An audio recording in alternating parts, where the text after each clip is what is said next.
Good afternoon, I'm Andrea Salve today on Newsfeed Weekend. Be dismissed!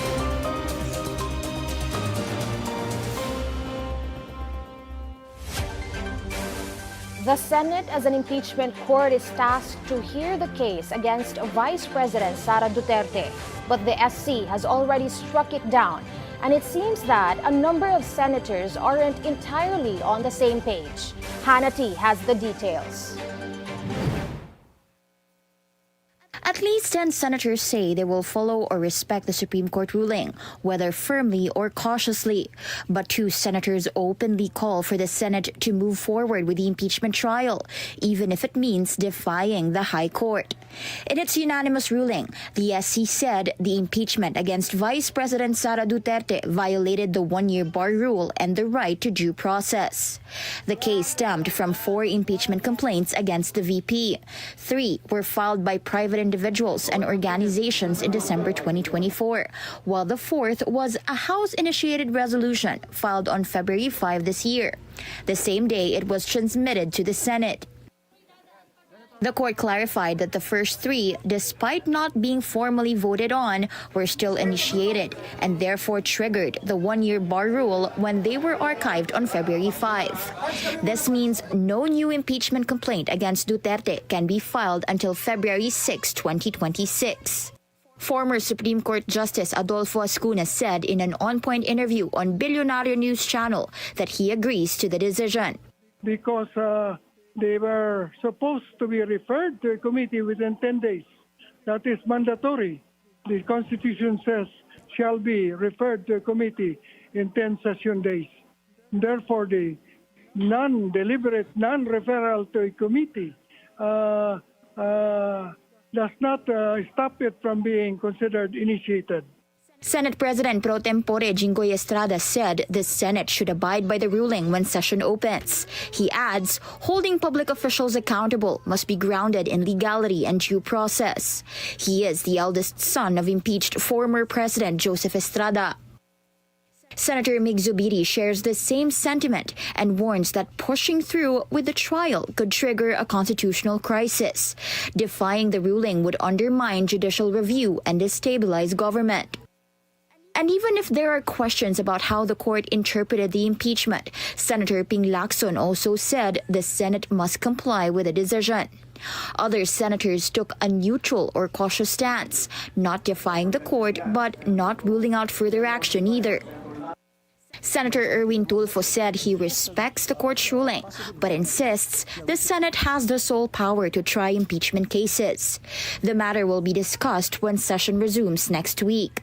Meanwhile, Senator Tito Soto is getting legal advice on whether the Senate may still decide independently, but acknowledged that the Supreme Court is now asserting its role even in political questions. As a veteran lawmaker, he recalls how the High Court did not touch any, but this time, this is a complete climate change, exactly on the eve of the opening of the 20th Congress. Senator Kiko Pangilinan said it looks like the SC has sidelined the presumption of regularity in congressional actions, but agreed that the ruling should be respected for now.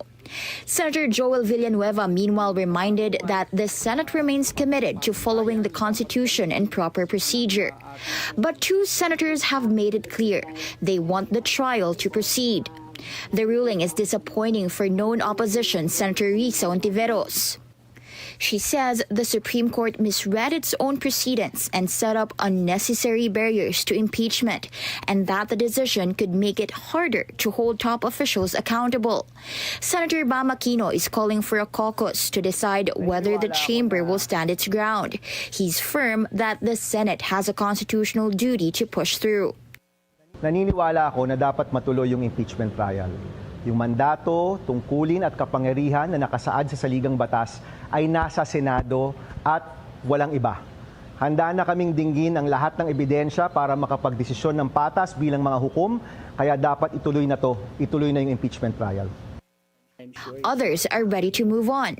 Presidential sister and Senator Amy Marcos says, awat muna sa politika, and the Senate should respect the court's ruling and shift focus to public service. Senator Win Gatchalian said the court has spoken and he accepts its final say.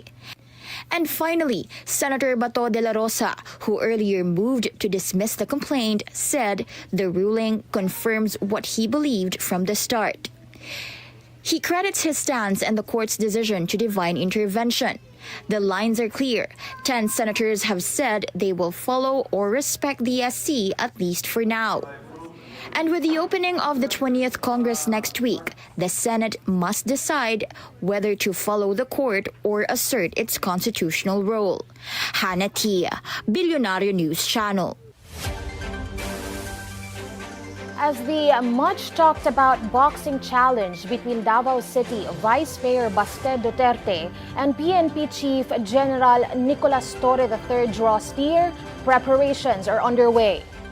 PNP spokesperson Brigadier General Jean Fajardo confirmed that General Torre will be at the Rizal Memorial Coliseum for the match. 3 undercard exhibition bouts have also been lined up ahead of the main event, as the public awaits confirmation on whether Duterte will show up. The Department of Social Welfare and Development has been invited to witness the event, which the PNP is positioning as a donation drive. While admission is free, organizers are considering a suggested donation of 100 pesos. Fajardo added that an official announcement will be made today on whether the match will push through, as acting Davao City Mayor Baste Duterte flew to Singapore on Friday morning.